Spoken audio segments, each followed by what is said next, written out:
Hello, everybody, and welcome to Hot Takes, the show where Jerm and I have hot takes, and sometimes we get punished for them, other times not. I don't know. We're still working on that. What's up, Jerm? I'm doing good, man. I'm doing good. Super fun weekend. Hopefully more fun weekends to come. We're getting to that time of the year where things are getting real spicy, real interesting, real fast, and I'm happy about that. Yeah. First off, as per usual, make sure to let us know in the comment section below. I would love to know what was your favorite game or series or both the weekend. Let us know. I definitely had mine personally, and I'm sure yours is the same. Um, but this was another crazy weekend in the LCS, and even more over the Labor Day weekend has come out. So we're going to talk about the games. We're going to talk about some of the other uh, bits of news that have come out this week, and then we'll end talking about the weekend in Chicago that I can now confirm Jerm and I will both be at. So make sure that if you see us, say hello. And you may even see us together if I'm lucky enough. We'll We'll see. find out. No promises. Well, let's get into it. Quick little bits here because we got a lot to go over. Uh, ELCLG kicking off the weekend. Awesome series. I really thought CLG had this one in the bag. They did not. A spoiler alert. We finally got the reverse sweep. The only reverse sweep so far of playoffs, by the way, too.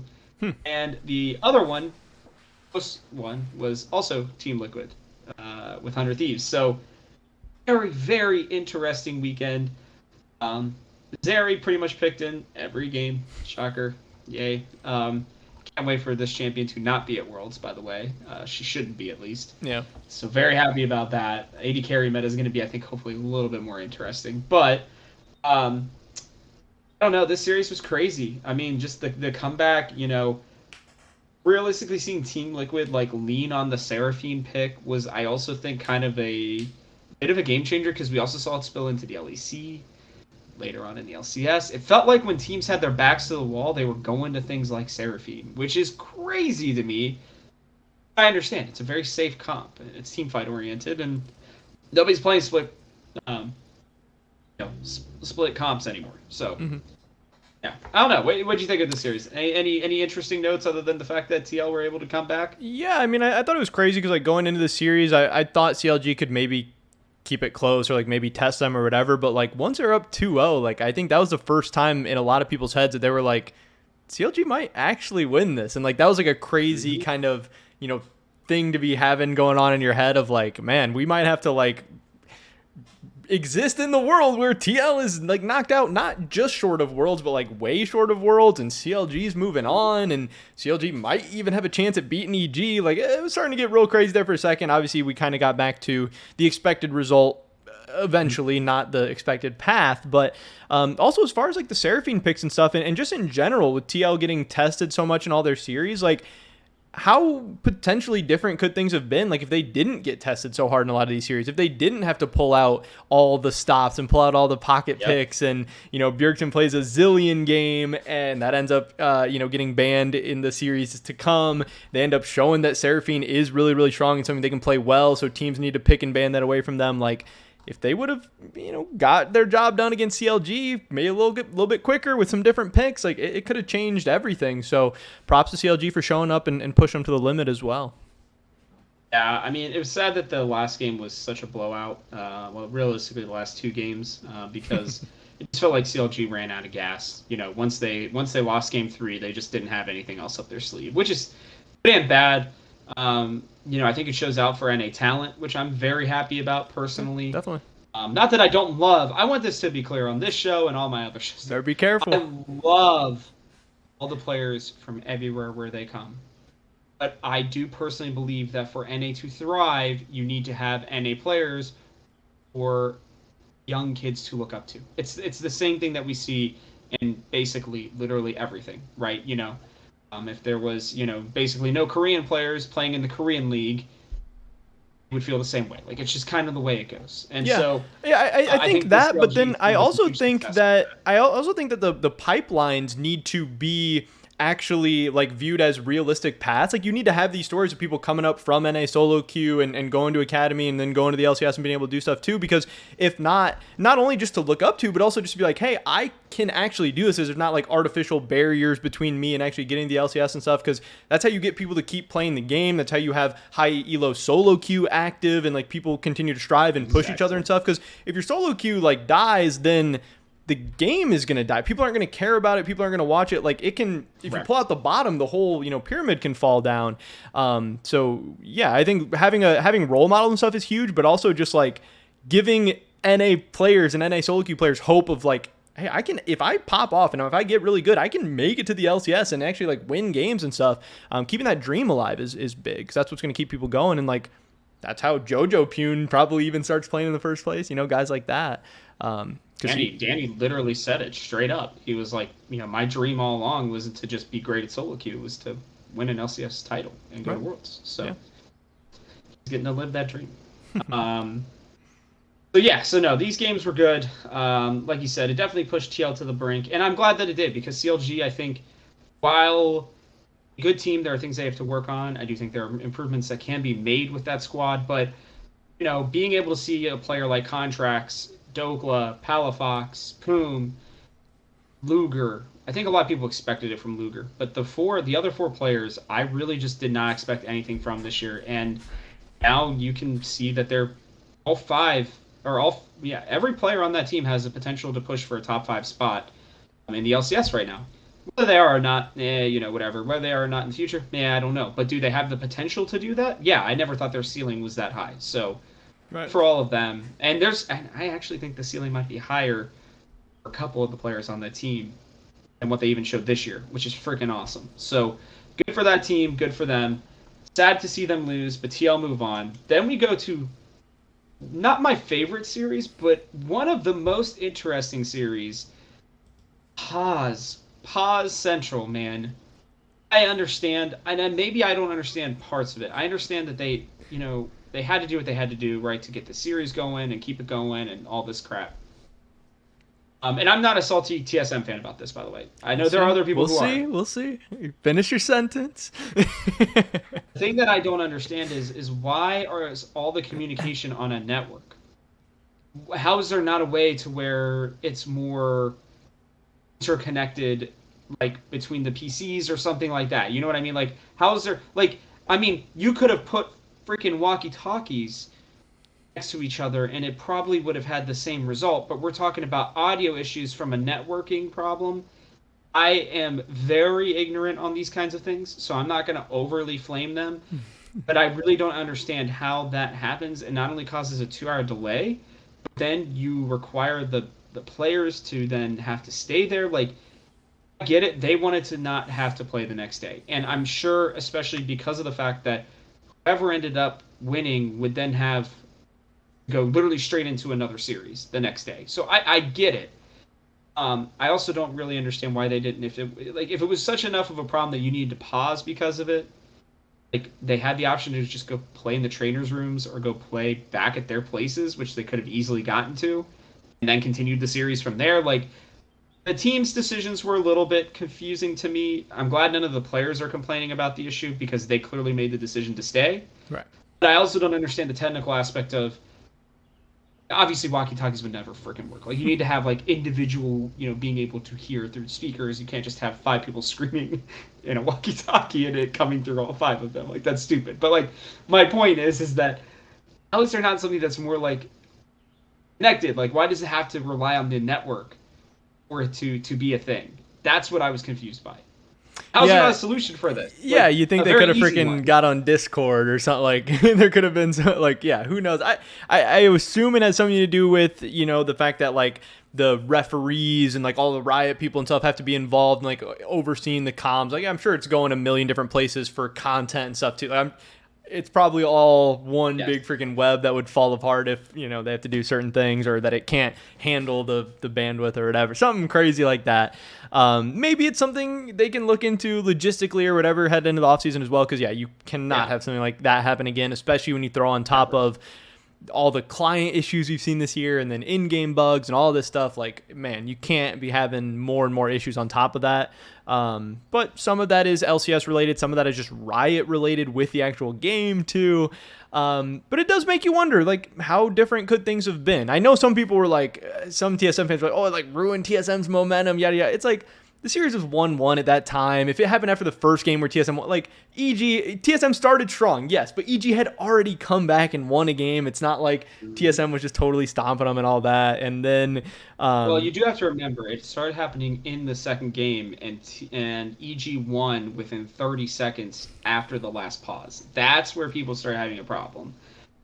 I don't personally care because I don't think it made a difference. It literally was just that Inspired literally ran with Sejuani. Whether there's a pause or not, that still could have easily happened at any point of time. That's what I was going to say too. Was TSM going to win game 2? Like, hey, you can probably not. Right. Yeah, you could believe it or whatever. And just the whole thing. Yeah, could it have been different? Yeah, it could have changed the outcomes, whatever. But what happened could have changed or not changed the outcomes too. Like, there's a million things that could have happened. You can talk about that till, however long you want or whatever. But this is what happened. The players agreed on it. If they wanted to play in their facilities, they could have. If they wanted to play backstage, they could have. If they had, it sounds like they had all the options available to them. So looking at the series is what it was. TSM, still props to them and the players, coaching staff, everybody for putting up a fight as long as they did, for making it close, making it interesting. They could have gave up much sooner throughout this year. They had every excuse to be able to do that. So I think it's cool that they at least did that. They pushed EG to the brink. You don't got to be a psycho. You don't got to be crying. You don't got to be mad. You don't got to be whatever. You probably weren't going to Worlds. Maybe you could argue you should have won this series or something like that, but this was a very, very good ending to what was a horrible year for TSM. It is what it is. That's how this stuff goes. Enjoy that. And and here's the thing is, like, I think I said it on here last week. I know I said it during talking TSM, and I'm sure that I've probably lost loyal viewers because of it. But, like, guys, I love TSM, and I always want us to win. I really do. But, like, what's best for NA is also good for TSM. And TSM going to Worlds, at least until the recent potential things that are happening with Evil Geniuses, spoiler alert, but at least until recently, TSM going to Worlds, like, we would have gotten absolutely stomped. It would not have been close. And it's not that this team isn't good. They just aren't great. Right? Could they win a couple games here or there? Probably. But, like, are they going to go 0-6 again? Probably not. I think they find a way to win one game, maybe. But, maybe. I mean, groups are going to be real stacked this year. I know. But, like, my point remains that, like, if TSM fans truly in their heart of hearts, like, we were going to be able to go to Worlds and have an impact with this team, I can tell you, I have the way to beat us. You ban Ornn. Period. Listen, Solo's a good player. He has shown it. He is really, truly only elite on Ornn. Otherwise, he's pretty average to above average on just about everything else. At least that's what I saw at the end. And that was good. That's what the team needed, right, for this year. Like, we also were playing, I should say they were also playing a guy who they didn't even play for the majority of the season just because of the fact that he could play other things. And then he ended up costing them in the last game. They had a lead in the last game, and he just ran in, was doing whatever the hell he was doing. I still have no idea. He got caught out like 3 times just walking around. And it was just like, man, I don't get it. Whatever, it's fine, I guess. So, listen, right, but you can't go now. We can't go back and change anything that happened. We can cry about it. We can do whatever. The pauses don't matter. We should. I am personally happy because everything else that happened, literally everything else that happened, the fact that this team was even in the position, not only finish top 4, to finish with a potential world spot, because I think TL were still pretty beatable even by a team like TSM, to be honest. It's crazy to me. That is absolutely nuts to me. And I think everybody else should be happy about that because, I don't know, why not? So, yeah. And then good for Evil Geniuses of finding a way, man. I mean, they have not looked in it basically in the last 3 weeks at all. They toughed it out, and Jojo Pune reminded us why he's Rookie of the Year, why he is probably going to go down if he keeps his trajectory, he's already going to go down as one of the best mid laners of all time.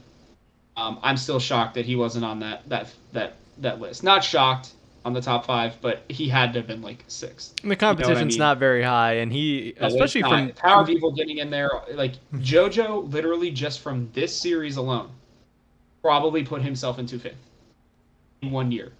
What he has done in 1 year is incredible, yeah, truly incredible. and having the value of him being a resident too is so crazy in the LCS. Having like that's what people always said about TSM. It's like, oh, it's not fair. They have Bjergsen as a resident or whatever. Like, yeah, having a good resident mid laner is such a big advantage. And then the leap he's taken from spring to summer is just crazy. It's astronomical. It truly is. And the fact that he still has even more potential, more champions to learn. Like, we're not even technically in his meta. I'm pretty sure, if I remember correctly, he came up as an assassin player. Basically, not seen him play an assassin. I mean, it's kind of like, scaling mid laners right now. There's no, and it's not even like your typical ones. You're not seeing Syndra's yet. You're not seeing the Orianas really during this time period, right? Like, we haven't seen Akali's or Zeds or anything else. He is playing roaming, help his team. I loved it. I think he's a superstar. He is one of the five best players I think in the league right now, and I won't hear anything else about it. But yeah, and has the also, personality, interacts with he's got fans, does that everything. stuff. He has like such a uniqueness to him too. Like, he has the college basketball profile picture on Twitter. Yeah, It's so weird, he's a funny. goofy It just dude. works though for him. He knows who he is, and he doesn't apologize for it. Which is I crazy at I such a young age. Like, that's also very Yeah, impressive. he's very mature too, even during like interviews and stuff. Like, I've seen him during post game interviews and stuff like that. Like, even in losses and stuff, he's very mature for his age. Like, he knows what he wants to be. He wants to be one of the greatest League of Legends players NA has ever seen. He's a driven young man who is just incredible, and it's so hard for me this series because I would honestly say EG is probably my second favorite team right now. It's not the same reason as everybody else. This team fulfills everything that I want a team to be doing right now. Well, at least outwardly. Um, that's a different discussion for behind the scenes. But the other player I quickly want to talk about is Maple too. I had huge questions all year. All year. Then in these playoff series, the man just absolutely showed out. He stepped up. He played really, really well. I think he was easily the MVP of the playoffs. And initially, unless if TSM can get somebody like a VTO, I think TSM would be kind of in a pretty bad spot to replace him because he's still pretty young. I think he's only like 24 or 25. Like, he has a couple good years left in him, and he really showed out. Like, he almost solo carried them to this victory. He and Spica, like, truly. Chime didn't even have a great series for the first time, like, basically since he's come to the team. He wasn't bad, but Yeah. outside of his Janna game, he was pretty okay. So, yeah, I loved what I saw out of Maple, and TSM eliminated. Kind of crazy after all the shit they've been through this year. Yeah, I think it'll be good for them to get on to the next year. Hopefully I 2023 will be completely better. agree. Forget about this year, whatever. Be done. Yeah. Um, then we get the C900 Thieves series, which was really crazy because this is like the prodigal son. They return. They are who we thought they were. Outside of a close first two games, once they found the recipe that they wanted, it didn't even matter. Berserker had easily the best 4 games we've ever seen out of him. Man was just on another level, and I am very happy and very excited about this team. I was not initially. Yeah. You and I both were very down on them and the way that they've been playing. Yeah, and I had the tweet, like, obviously Fudge came out and said what he said after the game or whatever. Yeah. And I had the tweet, I was like, dog, you guys lost to Immortals during the last week. It's not our fault that we didn't believe in you. Like, you lost to freaking Immortals. Like, what were we supposed to do? We're going to be like, oh, that's a team that's about to win the finals? Like, no, you guys looked really bad, really, really late in the year. And they did a 180 so fast. And, like, I don't know if this was Berserker's coming out party or if it was last week.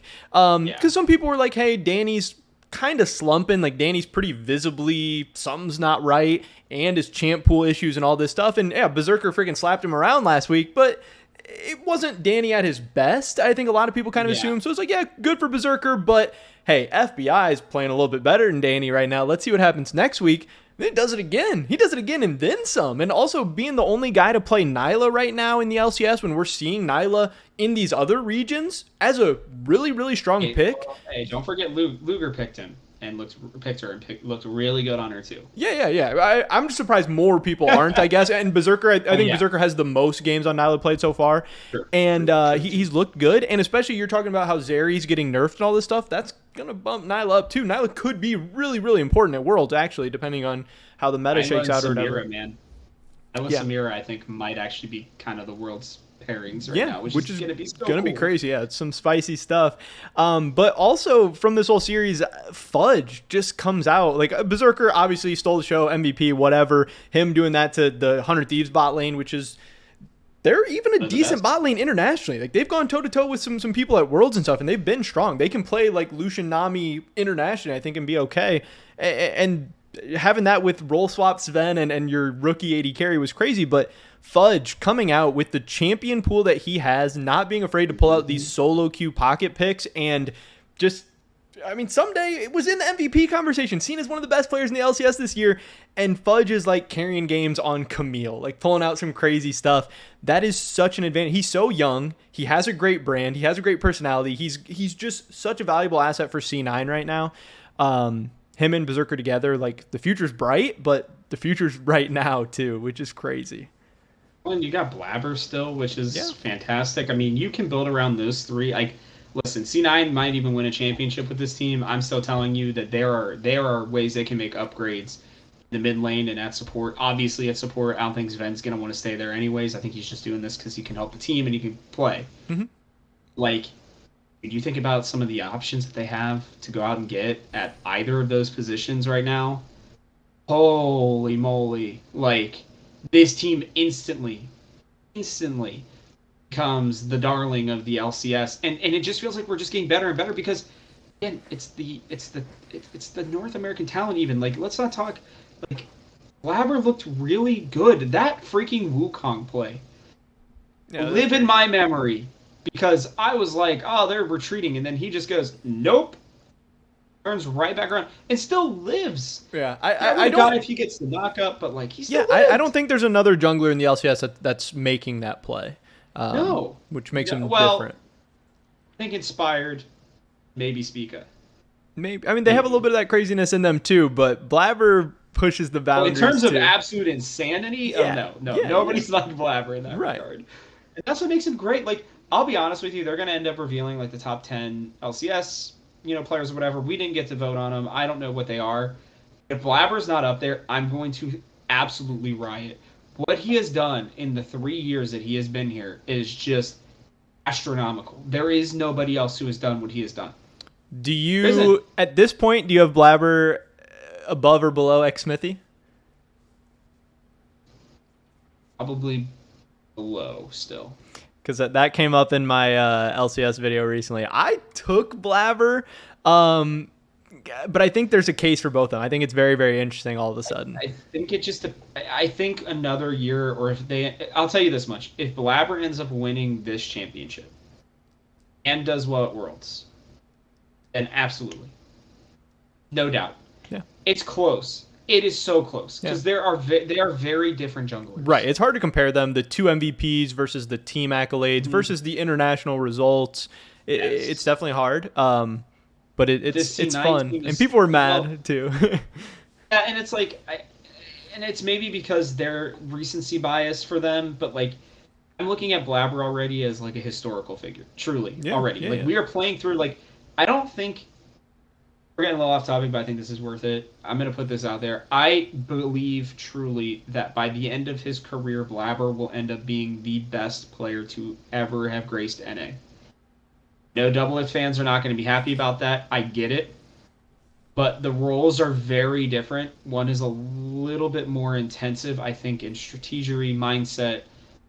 Listen, I play AD carry. As long as you're not getting ganked, it's kill minions and kill the person in front of you. About that simple. Obviously, in team fights, spacing, and there are a lot more complications. But I'm just saying, like, I think jungle is just.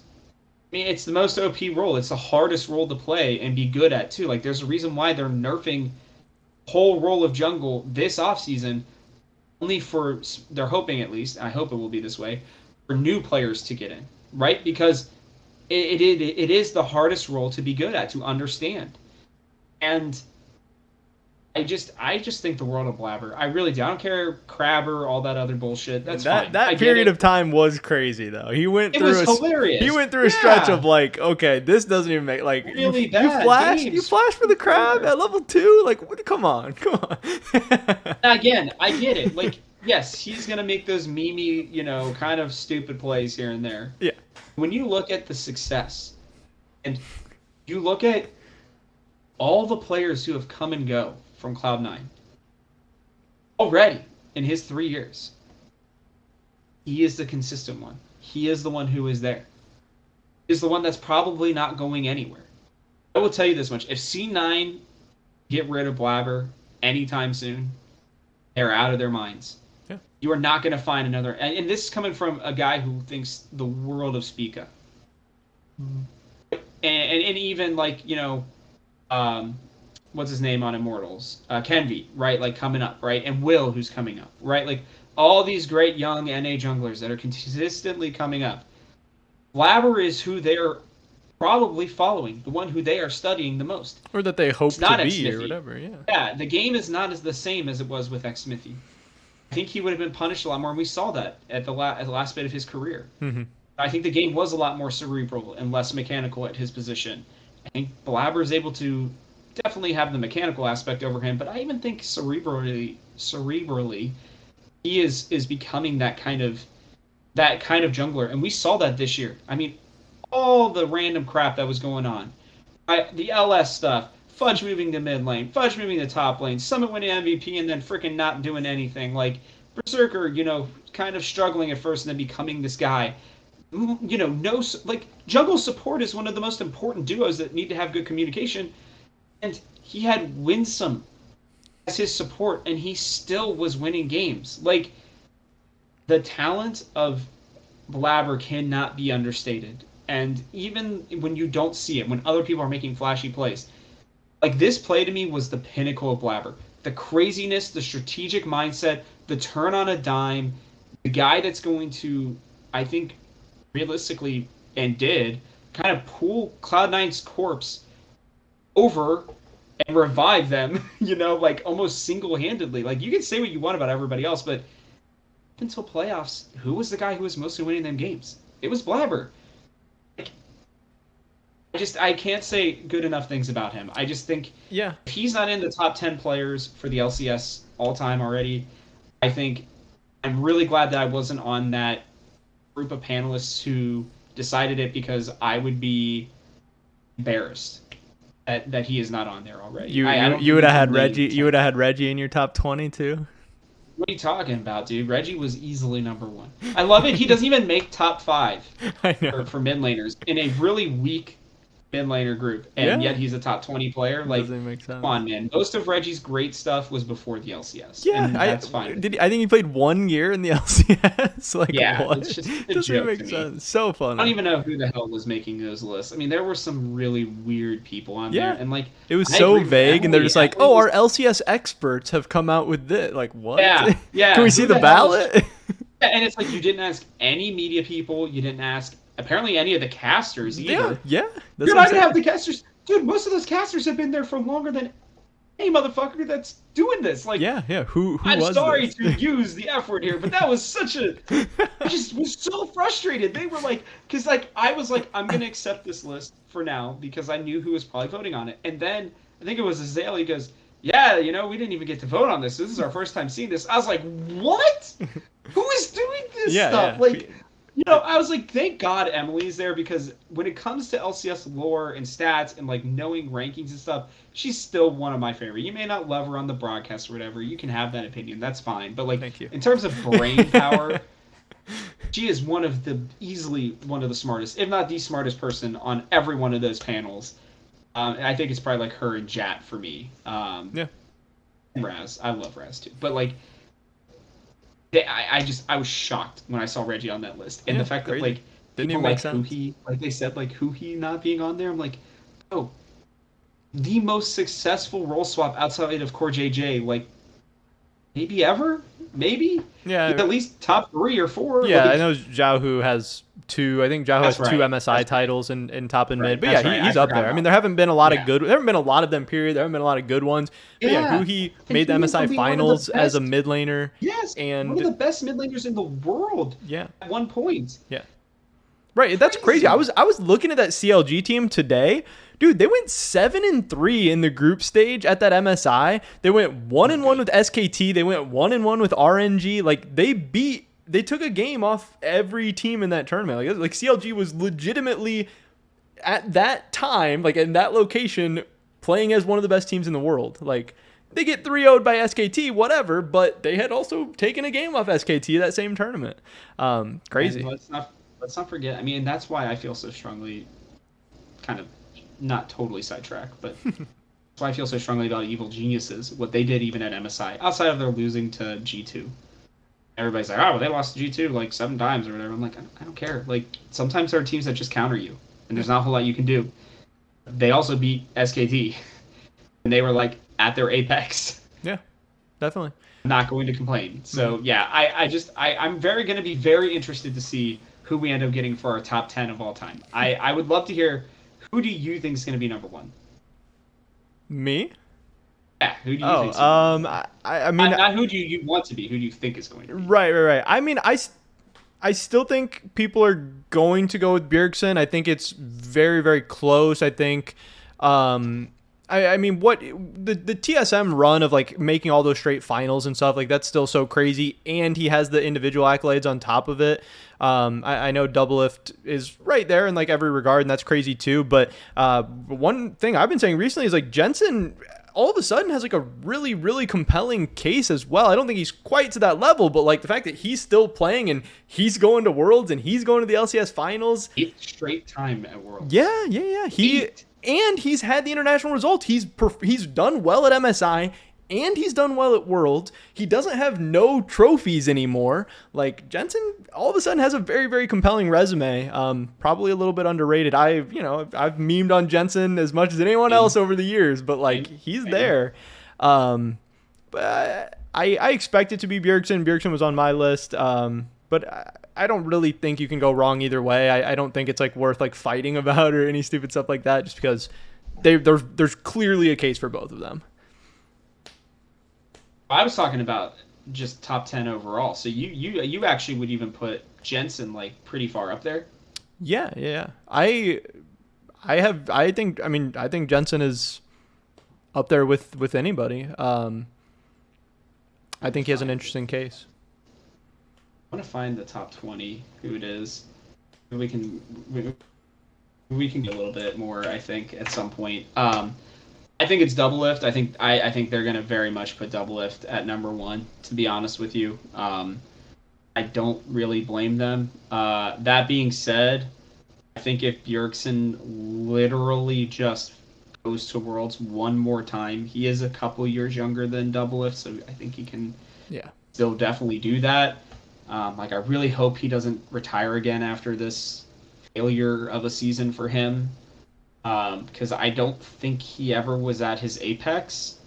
And I think that's real. I really think he was rusty throughout most of the year. I think he really only started coming on near the end of the season, because he has dragged way worse teams than this TL team over the finish line. Yeah, for sure.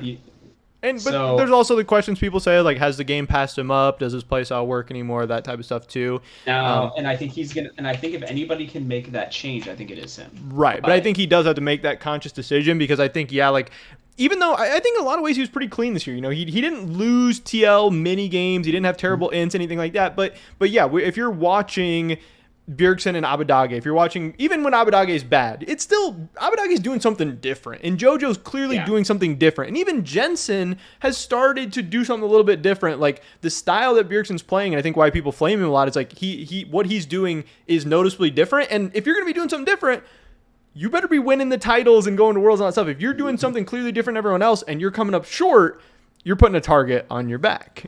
Well, and the interesting is he goes out in this EGTL series, which we'll briefly touch on.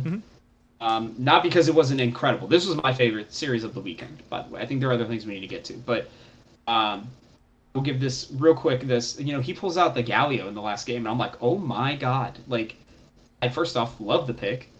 I love Galio. I don't know if you know this, but I think competitively Galio is so underutilized. It's disgusting to me. I think he should be played way more than he is. I understand why he's not, but I don't know. I think he adds so much value to teams. But my point remains, like, he pulls this out the last game of the year for them, what ends up being the last game of the year for them. And it was like he went from, the Akali in game one to Galio. And like, you can see him trying to adapt in the series. And it's like, dude, I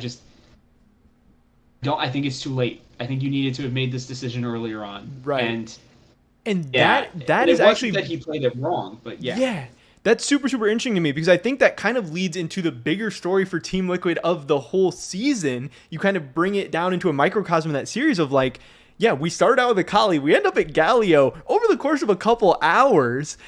Mm-hmm. That was TL's whole season. They couldn't decide who they were. They couldn't decide who they wanted to be. Every week, It was a different team. It was a different game plan. And yeah, throughout the series, that's what happened. And I saw a Reddit comment, Reddit, Twitter, whatever, make fun of him. But yeah, there was a comment of like, guys, Hans Sama has gotten a lot of flack this year. He's been like visibly not himself. He's not really been playing himself. He's maybe been stressed, maybe the pressure, maybe just out of form or whatever. I think he had some okay games in this series, some okay games in the playoffs. But like, with how this season has gone, in the last game, you decide you're going to go with a Protect the Jinx Hans Sama comp. Kind of a rough spot to put him in, especially with how your whole season had gone. Just kind of interesting, an interesting observation, I thought. I completely agree with you. And even on, I didn't get it. It never made sense to me, like, and you're also playing into EG's strengths, even though Danny didn't play as well. They also love to play through him. So it was just, yeah. It was very strange to me. It was a weird series. It was a good series. And yet again, it was Inspired and Jojo, Vulcan.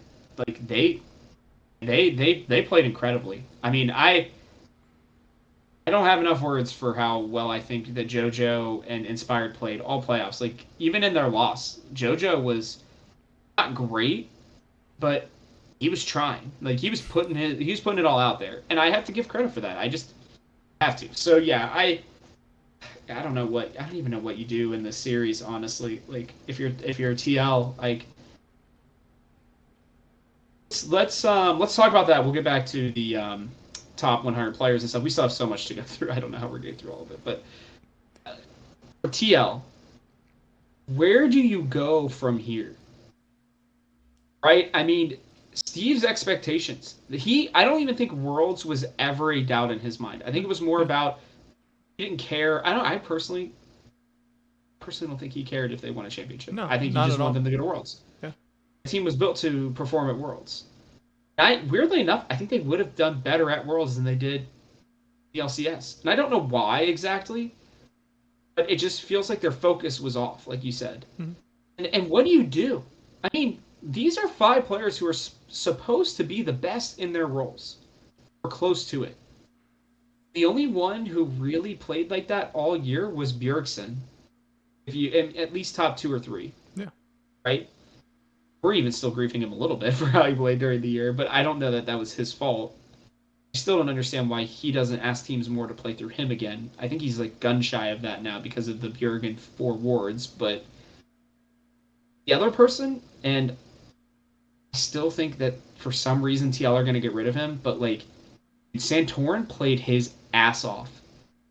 He was incredible. This series before, the series before that, I don't get it. I don't get it. I do not get the Santorin slander, and he's probably going to get replaced. I think that is going to be one of the biggest mistakes TL could make.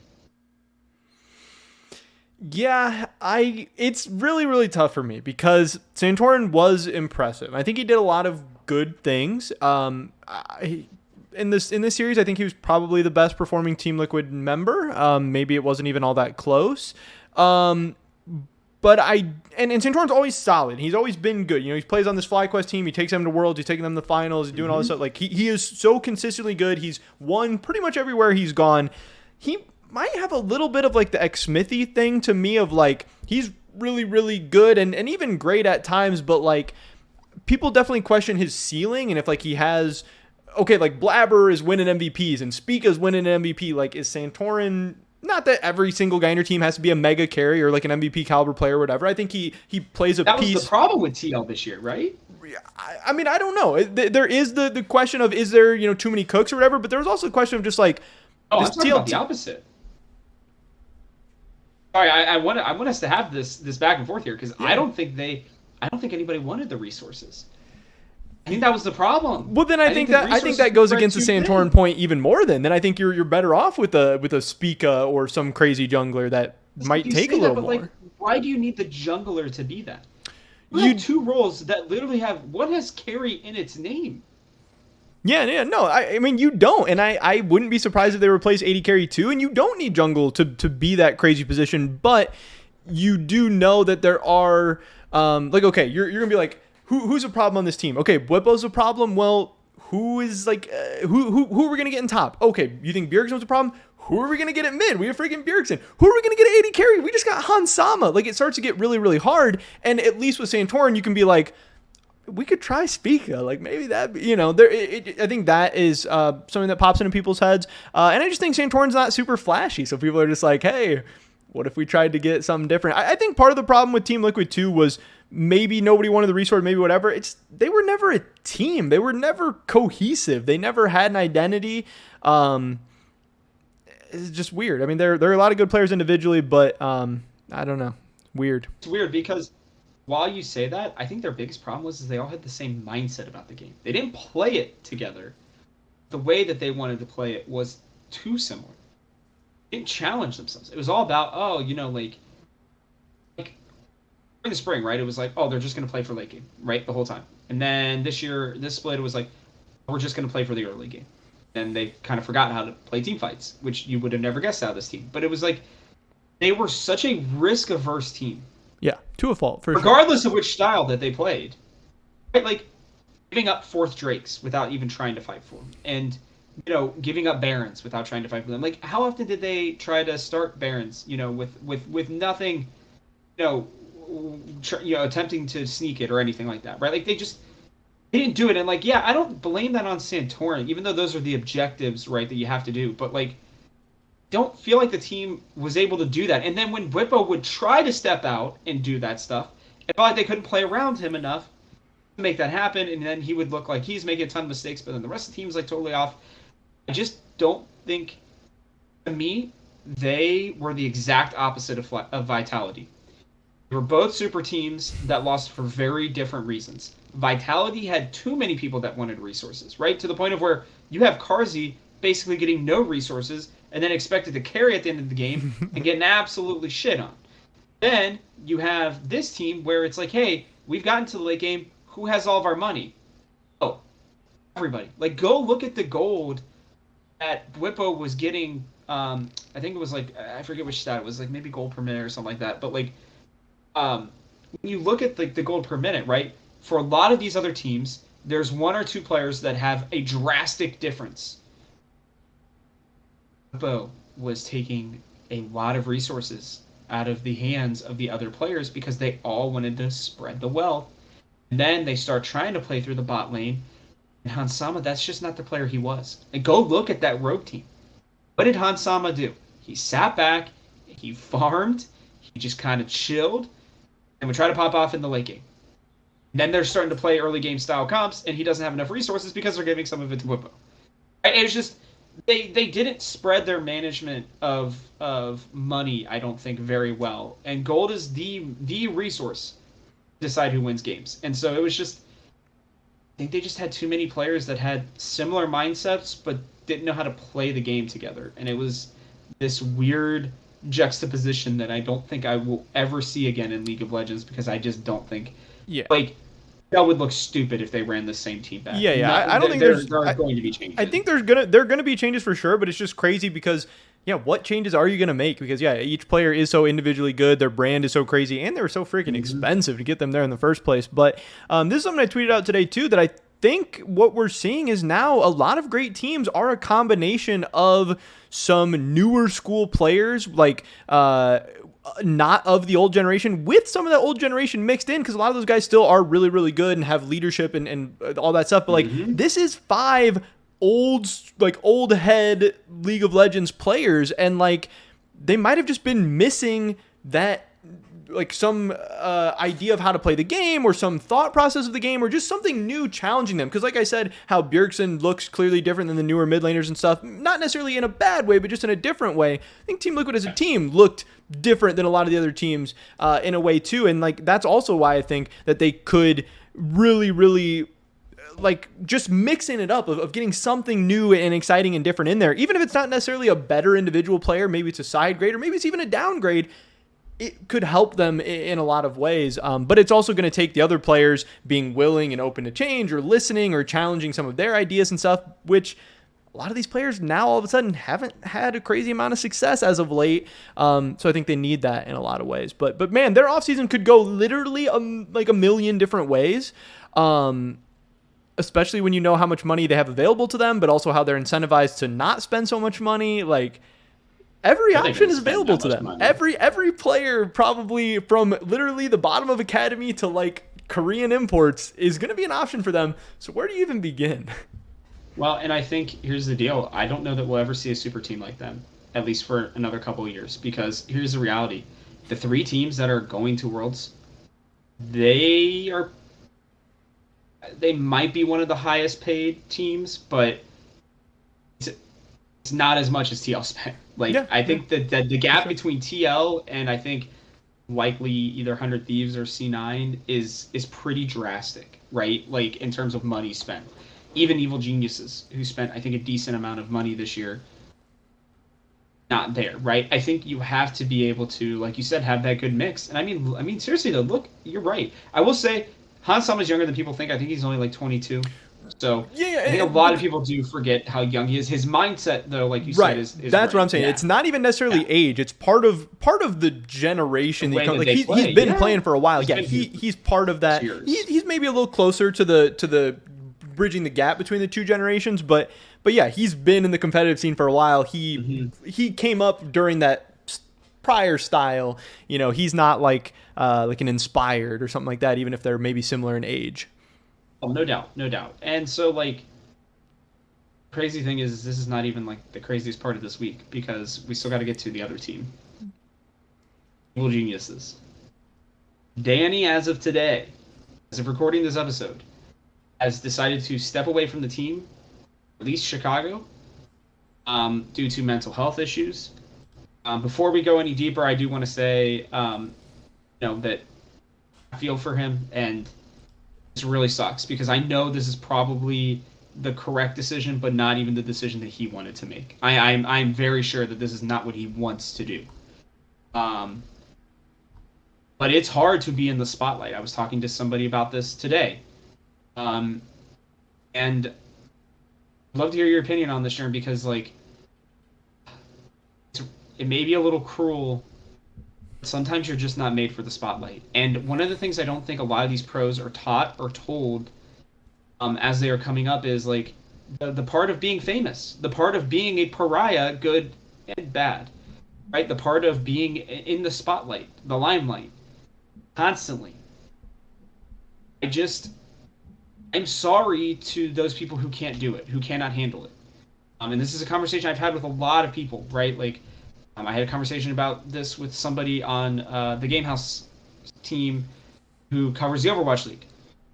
They were like, well, these players just want to come in and they want to play games, right? They just want to be good and play games. I'm like, I get that, and I respect the hell out of that. It's in a perfect world, that is what you would want. When you're going to play competitively, you're going to get famous because people care about your game. If you want to be able to play a game competitively and be the best, but you don't want the fandom, the being famous, the spotlight, the pressure, and this is not for Danny. This is just in general, by the way, Mhm. because I think Danny's gonna hopefully come back and be okay. I think this is just more of he's only 18, and this has been a really stressful year for an 18-year-old. So I'm not. This is not on him. I'm just saying my general opinion outside of the Danny situation is these players are not trained for this. They are not told about it, and they do not, I think, consider it when they make it to this level. If you can't handle it, then go play a different game that has a competitive scene like TFT or something like that. That's not going to bring the pressure. That's not going to bring all the other stuff. Maybe it's not as much fun, but like you're going to play one of the biggest games in the world. Millions of people watch Worlds, and your goal is to go to Worlds. You're going to become famous. You're going to become somebody who people expect things out of. You're going to become somebody who is in the social world, the spotlight of the world. We are interconnected more than ever before. You have to learn to accept that. If you can't handle that pressure, I'm sorry, then maybe this isn't for you. Again, I don't think this is Danny. I really truly do believe that first time away from home, it's only his first year. I think him taking a break, I understand him. And I do think the only reason that I'm not being maybe a little harsher on him is because I heard it at Houston. I've seen it personally. His goal in life is to go to Worlds, to play at the highest level of the LCS. He knows the fandom is there. It's just these last 3 weeks were probably a hell of a lot of pressure on him. Everybody. And sometimes you just need a break. So I don't blame him at all. I'm just saying in general, this is something that has to be addressed more, dude. I Right, don't right. get it. Yeah, and Like, I think it's very, very people fair to expect him question to it. do this. It's very Yeah, fair and to it's not question it even because his if you fault. want to be a player on a top team, you're going to these situations are like, yeah, these last 3 weeks have probably been insane. But guess Yeah. what? These if you go to Worlds, the next 2 months are going to be insane, and then you're going to get a couple months off, and then it's going to start all over again. There's no getting away from this, and it is crazy and it is insane. But that's part of this. That's why. I mean, it's not why they're paid so well and stuff, but like you are paid a handsome amount of money to deal with this. You are doing something that other people can't do or whatever. But my part of this conversation always comes back to the difference between esports and traditional sports, where like traditional sports, it's much more public and everyone knows about it. You start to play sports. If you're somebody who wants to continue playing at higher and higher levels, you know what you're getting into to some extent. But also, the social aspect is always there, good and bad. Like you're always playing on a team. You're always seeing people face to face. You always get that going on. But then you also see the other team face to face, and there's the trash talk and the that type of thing going back and forth. And then even super early on, like in high school, I've played high school basketball games and high school soccer games with thousands of people in attendance, and like that's crazy, that's insane. And that's like 16, 17, 18-year-old kids. That's at that point in your life, that's insanely crazy, insanely stressful. So I can't even imagine them with tens of thousands or hundreds of thousands or whatever. But like And lots of money. yeah, and you're away from home, and yeah, you're rich, you're famous, all that stuff. But in traditional sports, you kind of get slowly brought up that escalator. You kind of more so know what you're getting into. And in esports, you go from your bedroom to the LCS stage or the MSI stage or the world stage very fast. Even like Academy doesn't really climb you up the ladder at all. Academy, you're still playing from your house most of the time? Maybe you're in a facility or something like that, but you're maybe getting a couple stage games a year. Yeah. So you really get thrust into it very, very fast. And there's always going to be some people that can't handle it, that can't take it, that just aren't built for it or whatever. But you're not going to find that out until you're there, which is crazy because I think in traditional sports, you might find out in college, like, hey, this maybe this isn't for me, or I'm not going to thrive in this environment or whatever. And here you have to go through it very, very publicly. So I hope Danny can bounce back from it. I think he might. I hope he will. But this happening so early on is a little bit concerning too. And I people are going to maybe get mad about that or whatever, but I think it's fair to ask the questions of like, this could be a long-term issue for him. This could be something he struggles with. This could be something that's going to pop up. And even if it's just a short-term issue, again, like say it's just Chicago, Worlds is right around the corner, and then you get a couple months off, but then the season's starting back up. We don't know exactly what he's dealing with. We don't know what he's going through. We don't know how long it's going to take. And your team needs somebody that's going to be there too. And that's a risk in this whole equation of like, EG at some point is going to get put in a weird or difficult spot. His teammates, his coaching staff, all these other people are going to be put in weird, uncomfortable spots. Thoughts out to him. I hope he gets better. I hope whatever he's going through, he can get past. But this is a ongoing, very, very interesting story all of a sudden in a lot of different ways. Well, and I mean, like, listen, again, he has got to take care of himself. Yeah, And we're for not sure. I doing don't these blame him for caveats. that at all. Yeah, yeah. Yeah, we're not doing these caveats, by the way, to He's a try to be person. He's a nice. Like, human. Like, we genuinely believe these things. But you have to look at it not from the other side, but from a different perspective. Because the other side is somebody who's like, oh, get over it. Like, he should be fine. He's rich and famous. Like, now screw you. Like, I'm not dropping a second F-bomb. I'm not going to tank your ads. But, um, you know, I really just I feel for EG right now too. yeah. I feel for Yeah, him. everyone first, is impacted by this for sure. and then I feel for EG next. And Kaori just got announced; he's going to be playing, um, officially announced. And I just feel for him too. Like he's going to come in with so much pressure to try to perform. Now, there's a chance that they had known about this beforehand. I had heard rumblings he was going to full on retire. That announcement doesn't make me feel like he's going to retire. It makes me feel like, and especially for somebody who's so driven, like he has stated his goals were to be the best player in the LCS, to win a championship, which he did, to go to Worlds, which he has now technically accomplished, even if he doesn't play. Like he's trying to do all these things in like 1 year. Yeah, and I think even that could be good and bad. Like, you're saying that as a positive thing, like he has all these aspirations, he has all these things you want to do, so he's driven all that. That can have the downside too of like in your head, if these are the things that you need to do. Oh, this is, I spent my whole year, I want to be the best, I want to do all these things. That is a freaking lot of pressure and doubt and stuff that you're putting on yourself. You're already pressure. getting the pressure and doubt from everyone else. If you in your head is like, I need to be the best, everything I'm doing is to be the best, like, and then you get put in one of these crazy situations, everyone has their limit. You could freaking crack under that too. So I think that can be good and bad. You could tell. I mean, when he was crying, like I think it was like a relief of I'm done. Yeah, that was everything coming out. Yeah. That wasn't like, that was like, we made it to Worlds, I'm so happy. That was like, Yeah. holy shit, this is over. Like, thank God. Yeah, We didn't he's lose. like, yeah, and he gave it his all. Yeah. I mean, he gave everything, and so, he didn't look great, but like you could tell, like he was doing everything he could. Mhm. Like, you could even see like they're walking back, because I started watching him because I was like, he's acting different than normal, but like there were times where it looked like, because so like, again, I really hope the retirement thing is not real. Like I really hope that this is just a thing, but like if you go back and you watch some of those games, like watch what he's doing.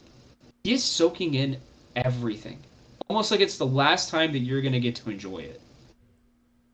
If you watch the games, like you can see him doing that, and it's just like he's walking out on the stage, like they go and they win, and he's just looking everywhere else, but not even interacting with his teammates. Not that he's like looking off, like staring off, like he's like taking in the lights and everything else. Like one of the things that I think needs to be encouraged more, and I really almost wish coaches would make these players do this, because again, we're going to do a small thing to traditional sports during the off season for baseball, because I used to still technically coach baseball. I don't know if I'm coming back this year, but like one of the things I always tell my pitchers is you gotta take a couple months off.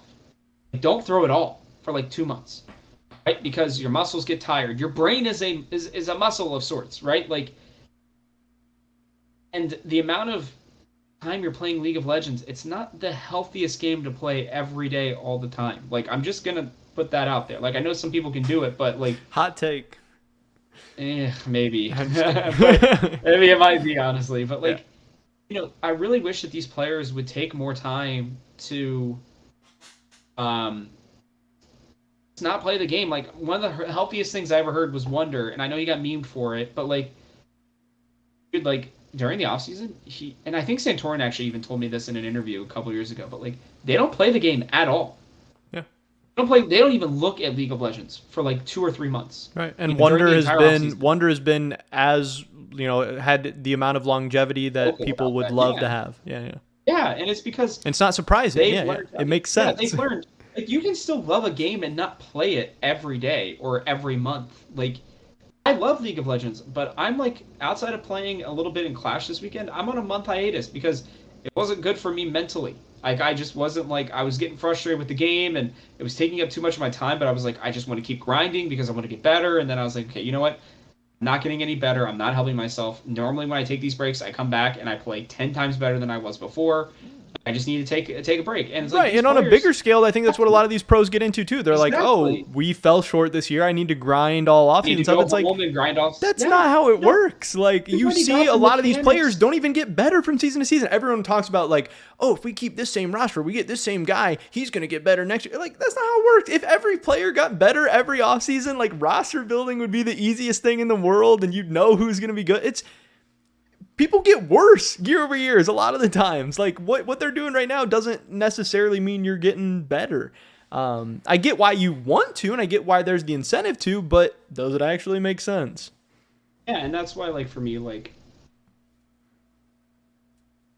I don't I'm glad Champions Queue exists because I hope for some of these players they never play solo queue again. At least until they're retired or something. Because it's just not worth it, man. It's just not worth it. And like if I'm Danny, hopefully he gets to play Worlds, and after Worlds, if I'm him, I go back to Hawaii with my family and I say, I will see you guys, I will talk to you guys the first week of January.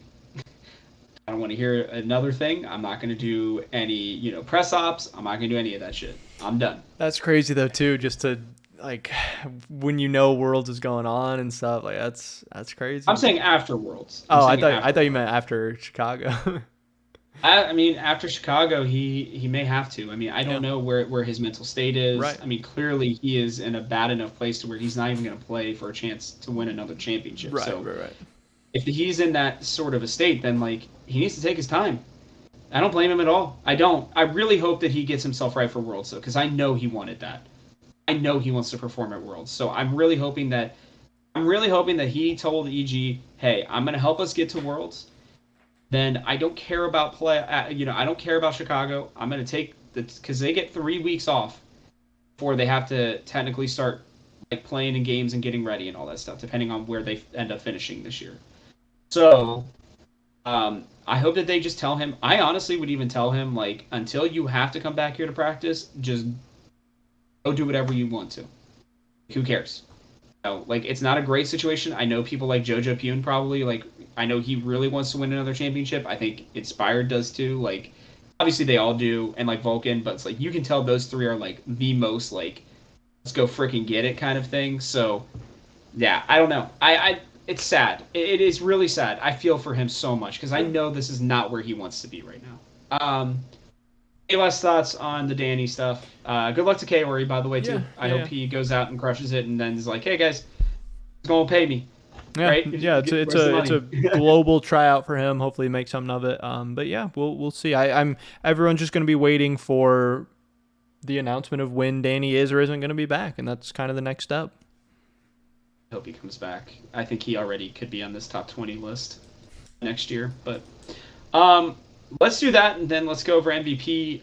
We'll do a quick 30-second side note. TSM, former head of player development or whatever, VP of esports, Lena gets hired by Sentinels.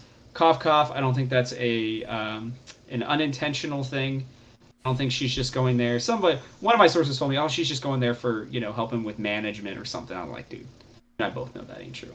Nobody's gonna hire her just to manage personalities. She does a good job at that, but there's also one thing she's very proficient at.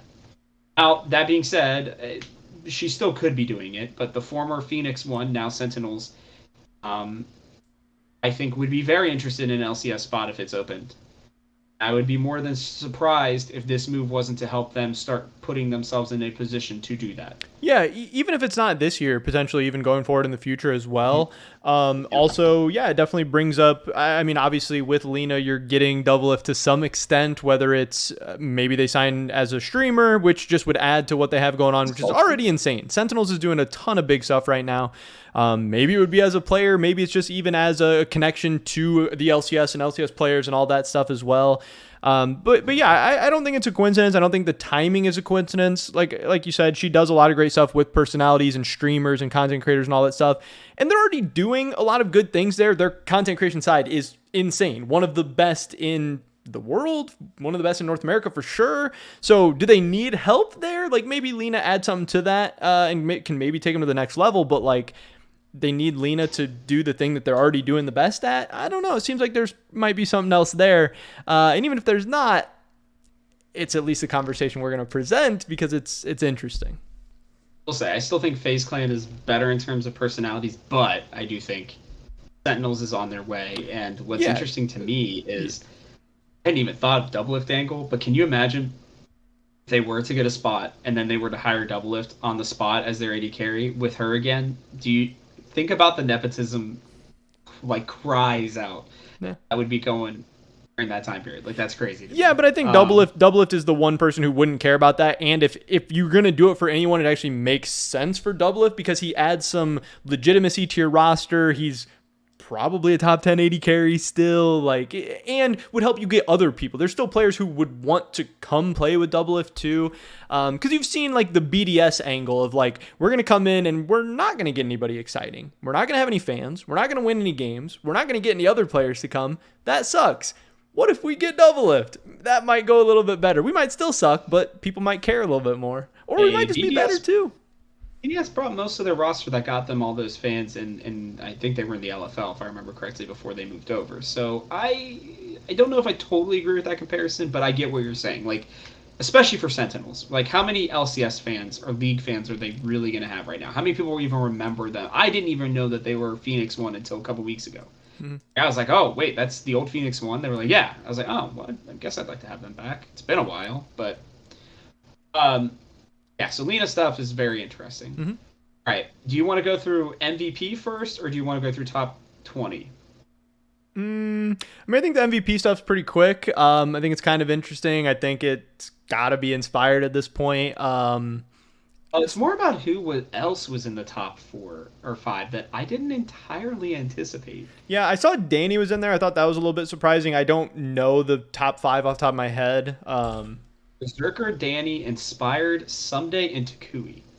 Now, I had initially, as you guys heard on this show, I had been pushing for Takui to be in top part of that MVP discussion.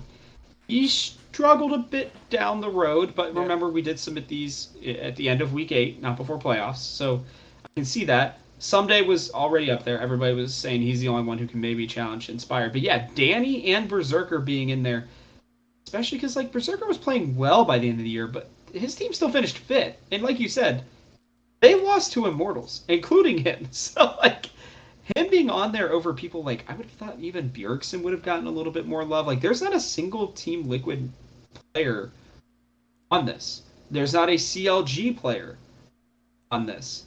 There is one person from 100 Thieves on this. Vulcan, by far the best support this year. Not in the top 5. I'm truly shocked. I will be honest with you. I get Inspired. I get Someday. I can maybe see the argument for Takui. I can't wait to see what these freaking ballots were. I cannot wait because well, we can't reveal ours yet, so I can't reveal ours. I can reveal my personal ones, I believe. But as you know, the Game House takes a conglomerate one. Actually, it'll only really be able to be you that can reveal yours. I can't reveal mine because it's technically under my name, so I will not reveal mine. But Jerem, if you would like to, since you were part of 10 people or 7 people who voted, you're more than welcome to. But I am still shocked. I will tell you this much: I did not put at least 2 of these people anywhere even near my top 5 ballot. Yeah, no, I don't necessarily exactly remember what mine was. I know for sure Danny would have not been in my conversation at all. I think really the most surprising one to me. Yeah, Takoi is kind of weird, especially because he and his team both kind of faltered towards the end of the season. But I get it, and Takoi is like an interesting story, a guy who wasn't going to win, but like, hell, we'll throw him in the top 5. That's kind of cool.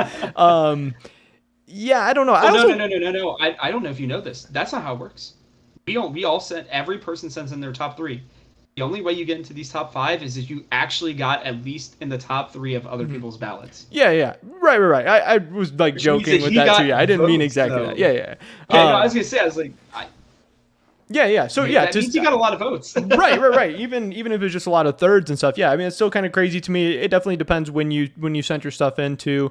And some people just like those storylines and everything. And there are some people, and I'm kind of this mindset as well, that like I don't love having 2 people from the same team high up, because I like, in my personal thing, I think MVP is not just best player, because if it was just best player, I think we should have a best player award. I think it should be in the context of like your team and what you mean to your team and how literally really valuable you were to what you guys did that year. So even having like Inspired and Danny, that's never something I would do in the top 5, especially because there are players who make compelling cases on other teams. Like I think Palafox has a very interesting story. I think Bjergsen had an interesting story. Yeah, Danny surprised me. Decoy surprised me. I wasn't as high on Someday as a lot of other people were. But I mean, I think it was inspired by a significant margin. The fact that he's the only representative, like, I'm more shocked that Closer or Abadage didn't get looked at, to be honest with you. Yeah. I don't know. Yeah, I don't know. It's kind of interesting. It's gonna end up being inspired, which good for him. Right. Fucking awesome. I love it. All right. Let's quickly do the top 20 list here. Now, I just want us to pick our top 5. Okay, now I have it up here. I'm gonna, I can send this to you as well, real quick. Yeah, I just recorded my video yesterday, so I was kind of looking at it. I just randomized them and just did them in whatever order I wanted, so I didn't. I didn't see that one yet. Okay. Yeah. Well, the video's coming out tomorrow, but I was gonna say, I streamed it yesterday. Yeah. Okay. I had a bracket. I made the top 32 using that 20 and then just 12 other guys that I thought of. Probably wasn't exactly the top 32, but I needed it to make a bracket. And then I just randomized the bracket and ran through it. So. I didn't end up with like a top 5, but I at least like kind of thought about everyone a little bit. And you had Bjergsen at the end, I'm guessing. Yeah. All right, I won't spoil your whole video for you. But there were difficult decisions though, and I do think there's interesting cases to be made for people. I can't find. You sent it to me. Just sent it to you. Yeah, I got you. Now I'm going to tell you who I would eliminate right away. Like if we're going through this, I would eliminate Reggie, High, Dyrus, Belter, Medios,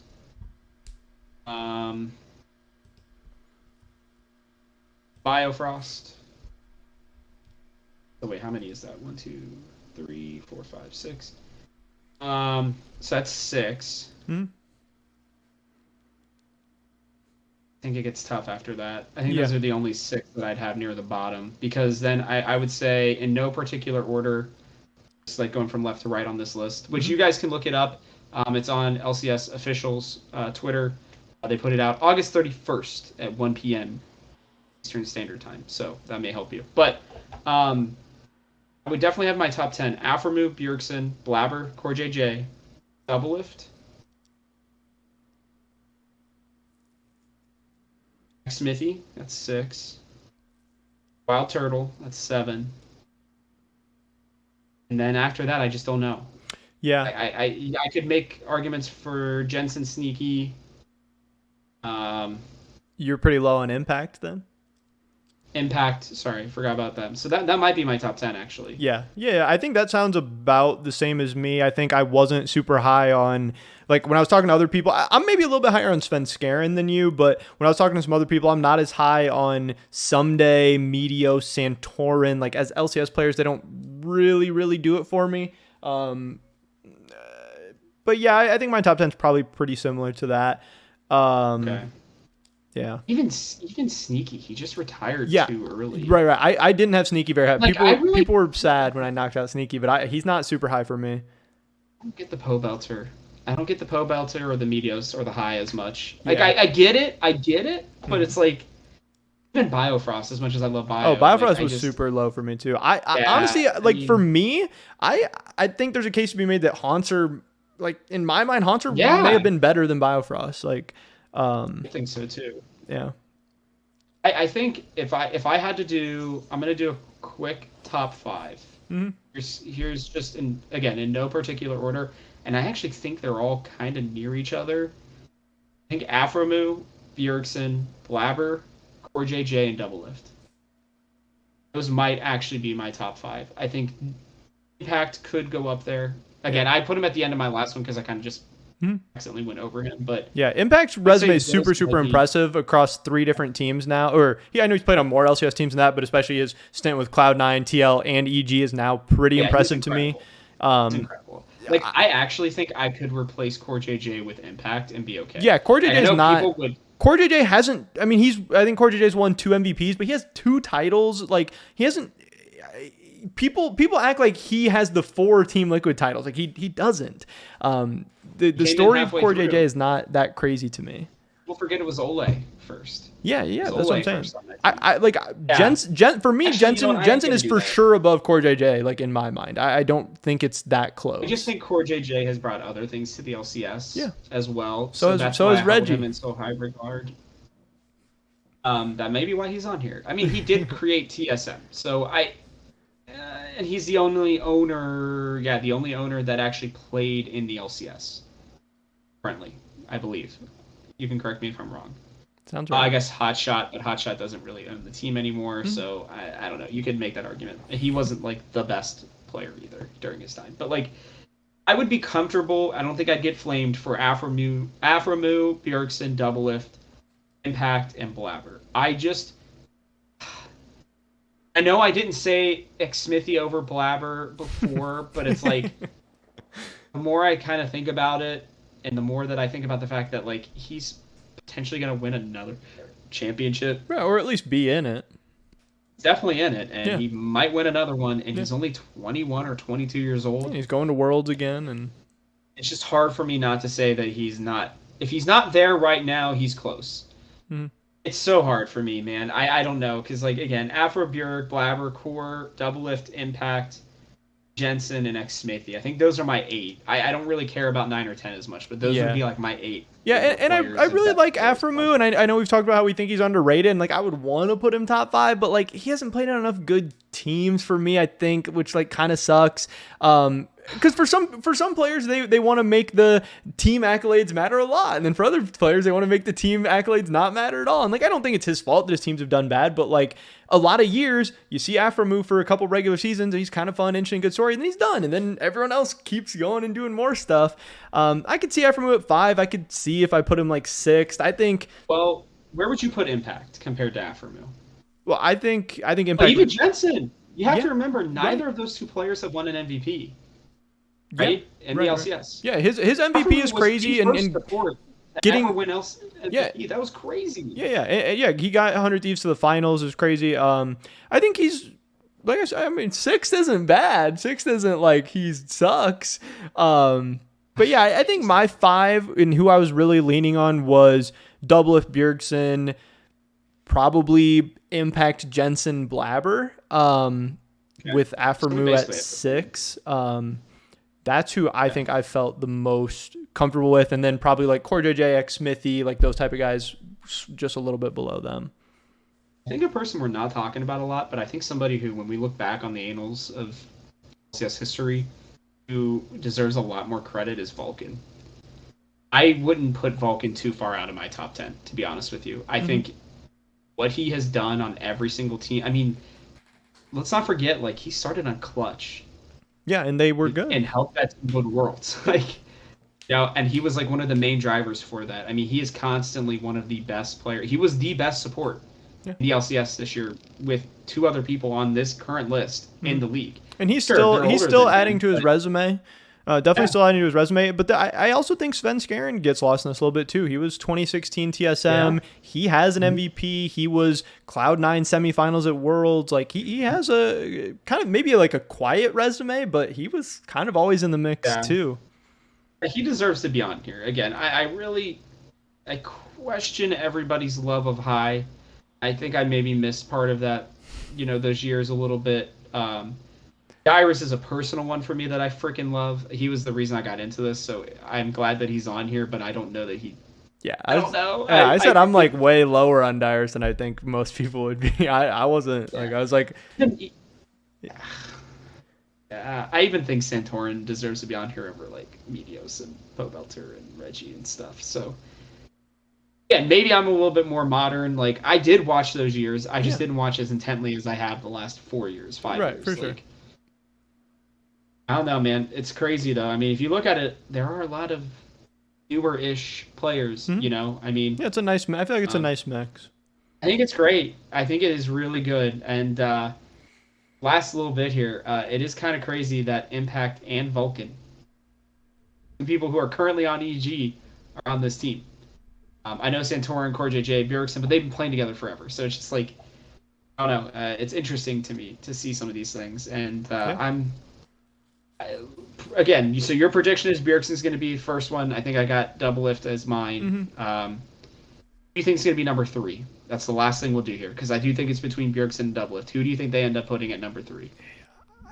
I like They, not you or me, but yeah, them. yeah. I think you have to go with Jensen. Like, because even more and more people are like wanting to put Jensen potentially over Bjergsen just in the mid lane. I think that case is getting stronger and stronger. So like, if that's a conversation for some people, like, I don't see how Jensen's not 3. I don't think I could put anyone else over him.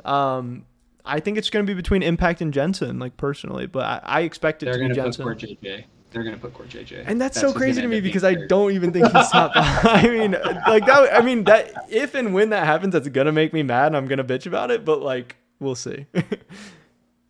Yeah, again, I'm not going to be upset, but I do think that's who they're going to end up Yeah, going. I mean, I could see it, I but wish yeah, that it's they so would weird. reveal It's like so weird all to me. 20. I would love to see them do like all 20 of them, Yeah, to be yeah. honest with you. Right. But all right, I think that's going to wrap it up. Again, we are going to be in Chicago, so come see us. Maybe we'll have a special episode out of Chicago. I don't know. It depends. We're going to be busy people, you know? We got newsroom stuff to do, okay? We're both going to be walking Maybe. around. We're both going to be walking around and hopefully getting some good interviews and stuff with players. If there's things that you guys want to know more about, let us know in the comment section below. Make sure that you also subscribe to Germ's channel. It's freaking awesome. The man is popping off. He is bringing you stuff every day. Every day. This man had COVID, freaking like lost a lung basically, and was still putting out content for you. So you better give him that love if you're watching this deep into the video. Yeah, any other things to say? Ready to go. Ready for this weekend. Let's get there. Be fun. Make sure that you guys are watching. And I guess last thing too, who do you think is gonna win? Let us know. See you. See y'all in a week. Peace.